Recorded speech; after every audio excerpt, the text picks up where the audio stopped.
Philadelphia is steep in broadcast history. From the early pioneering days of broadcasting in the 1920s to today, Philadelphia has always been at the forefront. The Delaware Valley has been home to some of the best local programming in the country, starting with the early soap operas and children's shows to pioneering the best news formats in the country. Much of it all began right here. From radio announcers to television personalities, cameramen to directors, these were the broadcasters that burned out the airwaves. These were the pioneers of Philadelphia broadcasting. Welcome to the pioneers of Philadelphia broadcasting. My name is Bill Vargas, also known as Billy V to my friends and probably to my enemies as well. And today I have the pleasure of interviewing the Good Day Philadelphia morning weather anchor on Fox 29, the one and only Sue Serio, who also happens to be my wife. And this is like the first time I have ever had a chance to interview you. I know, it's very strange. We're in our home. So this is going to be fun. And we're working. So that actually is going to be my first question before we go into, how you got from there to where you are today. Okay. But 20 years at Fox 29 through however many news directors, like 7 different news directors, I think, and 4 or 5 general managers. Was it a greater challenge to stay employed in one station in this crazy business for 20 years, or to stay married to me for 23 years? As of this taping, yes. we'll see how it goes. No, it hasn't been a challenge to stay married to you, but it's a challenge to stay employed in this business. And I never, ever dreamed when I started at Fox in 1997, was when I started there, that I would be there 20 plus years. Right. It is a miracle of broadcasting, honestly, to stay at one station that long. And I was no spring chicken when I got there. I'd already been around between radio and television for quite a few years before then. The show starts at 4 a.m. Now, the other main anchors come in at 6 a.m., but you're there the whole show from 4 to 10 every morning. Mm-hmm. And the question that you're always asked, what time do you have to get up? Of all the jobs I've had, this is the one where I've had to get up the earliest. And I've worked between radio and television, mostly mornings, and 1:30 in the morning for the 4 o'clock show. Because we live outside of town, so it takes me about a half an hour to get in, and a lot of cosmetic application and preparing of the forecast as well. So doing weather on a morning television show, you have to prepare quite a bit ahead of time, and then keep up your stamina for a 6-hour television program that's live. Yeah. Now, you didn't really bang that home, 1:30 in the morning. Well, it's so normal to me, but it's very shocking to other people. Yeah. And I think that that's one thing I try to emphasize to kids who want to get into this business, that the hours are going to stink. Yeah. Either one end or the other. You either work nights and you have to work very late, or you have to get up very, very early in the morning. You work holidays. You work your birthday. You have whatever your shift is, you have to be there. And really, there is no holiday. It's just work, and you better love it because of all that you have to give up to do it.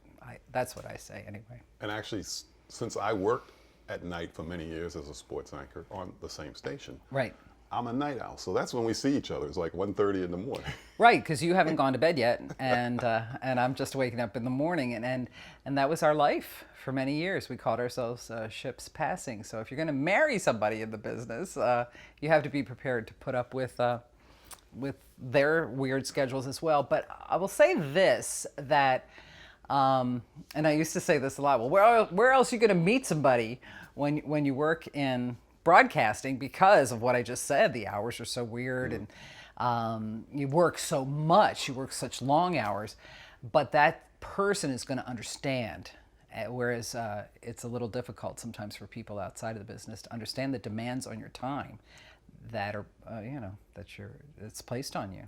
So let's go back to how you got into this career, because like myself, from the time I got cut from my high school basketball team, I knew I wanted to become a sports anchor because I wasn't going to, be able to focus on sports any other way. But you went to college, and this was not your plan to get into broadcasting. What did you major in? Well, I hadn't declared a major yet. It was my freshman year, my first semester of my freshman year. I went to Towson University in Maryland, just outside of Baltimore. And Because that's where you grew up. You're a Baltimore native. I am, yeah, born and raised in Baltimore. And I thought I wanted to study languages and work at the United Nations. I thought that would be so fascinating, but I didn't know very many people at school, so I wanted to join a club where I could meet people. And during the tour of the school, I saw the radio station, the school radio station, which was called WCVT at the time. And I just went up to volunteer just for something to do. Primarily because everybody else that worked there was a male, right? You were maybe looking to pick up a boyfriend or Well, something. that wasn't foremost in my mind, but it was. I made friends there that I still have to this day. Okay. Very close friends, including Marla, who you know. So your first professional job, you were still in college. Somebody heard you on the college radio station? Is that what happened? It was so strange the way it happened. I had been learning production behind the scenes. I learned how to edit tape, audio tape, which we used to do back then, where you cut with a razor blade and put it together. I was learning production techniques. I thought it was really fun and fascinating how you did that, but I had never been on the air. And somebody couldn't show up one day. It was a Saturday. They needed somebody to play an hour of music before the lacrosse game at Towson that they broadcast on the school radio station. So I was so nervous, but I did it. I went on the air. I can't even imagine where that tape would be, and I would love to hear it right now because I'm sure it was terrible. But somebody called me from down the road, WMAR radio. It was the television station, had a radio station in the basement. And they said, I'd like to speak with the young lady who was just on the air. And I said, who is this really? Because I thought it was somebody putting me on. Long story short, it led to a part-time job. So here I'm a freshman in college. Everybody else at the school radio station was looking at me like, who the heck is this? I had a job at a local radio station. So I worked weekends, and then I did the vacation relief for the jocks in the summertime. And WMAR was no slouch. I mean, this is a major station. I had to join the union. I had to join AFTRA. I was 19 years old. I didn't know anything about anything, and I had this job that, but I took the opportunity and learned as much as I can. I always say I was a sponge when I was there because I had access to the television station too, so I hung around and learned about television as well. So after you work at MAR and a couple other major stations in Baltimore, you didn't come directly to Philly. No. You went to Wilmington first, to WSTW. How did that come about? I had a friend here. Okay, it was a boyfriend, but he was a friend here in Philadelphia. So I used to come. You came to this area chasing a guy. No, not you joined exactly. the radio station on campus because there's a bunch of guys, and then you came to Philly chasing a guy. I was working in Annapolis, Maryland. I wanted to come to a bigger market. I had my eye on Philadelphia. I tried a few Philadelphia stations. I sent tapes and tried, but was unsuccessful. And I had sent a tape to Kiss 100 at the time, 100.3. And that program director did not have an opening, so he sent my tape to WSTW and said, I think that you should hire this person. Okay. And probably at the time, I think you should hire this girl. And I ended up becoming the co-host of the morning show at 93.7 WSTW. Now, while you're there at WSTW, which is still around, we still listen to that station all the time, you meet Nancy Karabjanian, who was the news director at Channel 12. WHYY. Right, and of course at that time they did their news out of Delaware, out of Wilmington. Right. You met her at what, a charity event? I met her at a charity event.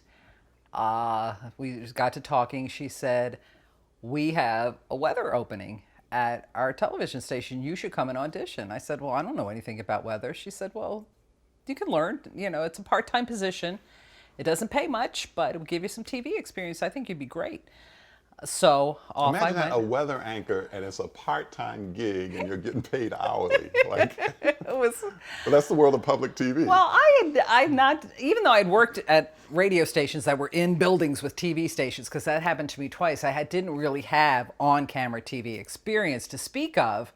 So I went into that audition thinking, I'm not going to get this. I think that may be why I did well, because I was so relaxed. I wasn't nervous at all. And I joked around on camera in the audition because I don't remember what I said, but it was something about the Indian River inlet, and I called it an outlet. And then I said, well, I like to shop at outlets, and, whatever it was. Despite you, I still got the job. Well, Now we have to tell that story. Well, yes, because you just said you did well because you were relaxed. But when Nancy came and showed me the tape, because I was already working there as a You were sports working anchor, there as a sports anchor, yes. I was like, oh, she's okay. Who else you got? So in spite of you, I got that job. And that was my first job in television. So I worked mornings at the radio station, would come down in the afternoon and do the TV gig. And in the beginning, because it was public television, it paid so bad that my full-time job financed my part-time job, because I had to buy clothes for television. I didn't have any. I was a radio person. But it was a very valuable experience. And then I started studying meteorology through Mississippi State University, their distance learning course. So I did it backwards of the way everybody does it now. I got the job and then I studied meteorology. But I want to come back to that, because I think that is part of why you've been so successful. But first I want to just go back and talk about, when I first saw your tape, I said that. But then the first time I started working with you live and in person and saw how great you were ad-libbing, how funny you were, and especially when you would go out and have a chance to deal with people, that's when that personality really would shine and come out. That was fun. We would do remote broadcasts, very rarely, but it was fun when we did. And remember how they used to have the configuration on the set, instead of the news person in the middle and weather on one side and sports on the other, they reconfigured it so the news anchor was over here. You were and in the we were middle. sitting next to each other. Right. So that you could bust on me while we were on the air every time I she enjoyed tossed to you. teasing you because you never knew anything about the weather. You were laser focused on sports, but it we had fun. But to come back to the point that you were making about you did it backwards. Yeah. I think that's a big part of your success, in that a lot of weather people are weather geeks and they know weather. And then when they are in that 3-shot with the news or with the sports, they have nothing to contribute because they don't really know. And yet with you, like they can involve you on that morning show in any skit or anything. They can talk about entertainment, entertainment. They can talk about music, music out the wazoo, as a former DJ. Well, I did, yeah. Well, I think at that time, now I got the job at WHYY in 1988. So that was when things were still in the process of changing to where you needed that credibility of being a meteorologist. Before, if you recall, on TV, we had somebody in Baltimore who used to do weather with a puppet. And it was the goofy guy, a goofy girl, that was the goofy part of the presentation on televition. And of But course, it was Jim O'Brien, he was the best ever. I never with the saw little him pointer because I didn't and- live here then. Right. But I certainly had heard, every time you tell somebody, even to this day, that you do weather on television in Philadelphia, they bring up the name still Jim O'Brien, because he was so beloved and he had a personality. Right. And I think that's the balance there, because now you need the credibility of meteorology, but in order to, I think, sustain yourself, you have to have a personality, and they sometimes go hand in hand, sometimes not. It depends on the person. Well, I think it's interesting that you have a weather Emmy that you won from when you were at Channel 12. I did, yeah. Competing against all the Philadelphia stations with all their fancy graphics, and you had those little stick-on. Oh, we had suns with Weather. magnets on the back and clouds with magnets on the back. Really old school, because it was, again, public TV, not a big budget, but I made the most of it. In fact, the day when I was pointing to that weather board and everything fell off because I hit it. What do? You just have to laugh. How many times did you do that? Just once. Believe me, Sure. you only do it once. You never want to do it again. Well, I think that whole thing with the Emmy, too, is just to get us back on track as to the development of your career. You were working at Channel 12. Now, you were also, at that time, doing fill-in on not Fox 29, but Channel 29, because the Fox network didn't even exist yet. And they didn't, yeah, Fox didn't own it yet. Yeah. No, they didn't exist. Okay. Yeah. What would that have been? Like 1990-ish, maybe? Yeah. 90, 91, 92. 90, okay. Yeah, because again, I got a phone call one day from the news director at Fox 29, and they had a full-time weather person and then a person who did weekends, and that person couldn't fill in, and they needed one other freelance person. And because it was public TV with WHYY, you could go to another Philadelphia, and HYY was licensed in Philadelphia and Wilmington, still is. You could go to a commercial television station and it would be okay usually because it wasn't competitive commercially, I guess. Right. I mean, we've had a lot of people from HYY on our television station through the years at Fox 29. So, yeah, so I was like their swing person, their freelance person when they needed somebody to do weather. So that was a good experience as well. And it got me known in that building, which paid off later on. Right. But the interesting thing about making that Emmy tape was, first of all, you've never made one since. You win an Emmy and then you'll never make a tape and apply for it, which I don't get. Well, no, you used to make my tapes. Well, but no, you wouldn't. No, but you're so different from most people. Like me, every time I get a job, as soon as I'm there a week, I'm making tapes so I can apply for the next job and get a bigger and better job. Did that. You never made tapes. You're not that type of person. Because I couldn't stand to look at myself. I didn't like watching myself. So that's why I was grateful when you started taking that over. Thank you. Well, what I did was I took that Emmy tape that you made, and I gave it to my agent. And like a week later, you've got a job interview in Dallas and a job interview in Buffalo. Why did you choose to go to Buffalo? The Buffalo opportunity was an opportunity to start a show from scratch. Now, I initially was going to do weather on that show, but they changed their minds and had me anchoring. They did not even have a local morning show in Buffalo in 1994. 1994 this was. They didn't even have a show. At that station. At that time. Now, for most people realize that now, this was a CBS affiliate. You'll see a morning show from say 6 to 7 or 5 to 7, and then at 7 o'clock the national show takes over. In the case of CBS, it's CBS Morning News, it's Good Morning America, it is the Today Show. And then you'll do cut-ins during those national shows, but you have that local portion for 2 hours before the national show takes over. They didn't have that, so it was a chance to not have to step into somebody else's shoes, to just blaze a trail of your own. It was a great opportunity, and that's why I decided to take it. And there was a morning show in that market, and they were dominant. And within a year, you had that brand new morning show. We were number one in a year. Yeah. Why? Because we had personality. Right. And I watched the morning show that they had on the ABC affiliate in Buffalo when I was in town for the interview. I said, oh my goodness. I mean, it was dry, straight ahead, reading the news. Well, you had personality. We had a roving reporter, a remotes reporter. He had a personality. We may have been a dysfunctional family, but I think the most effective shows like this, you sort of seem like a family, and people want to tune every day to see what you're going to do. But what I was going to say, when you came back to Philly after 3 years in Buffalo, yeah, and became a part of the Fox 29 morning team, and at first you were part-time and all, but now it's different. I think you and all of your co-anchors and Mike and Alex and everybody, I think you all truly have friendship, a good relationship.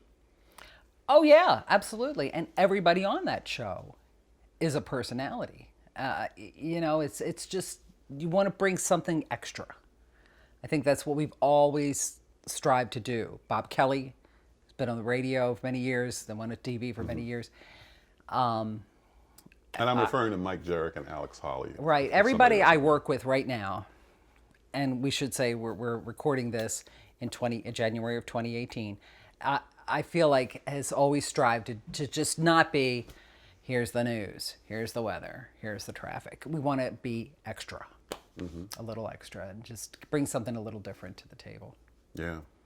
And I figure if we're having fun when we can, when it's appropriate, of course, because we have to bring you the bad news too.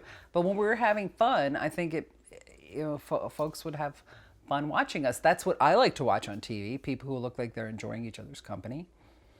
People who look like they enjoy what they're doing, and people who do a good job.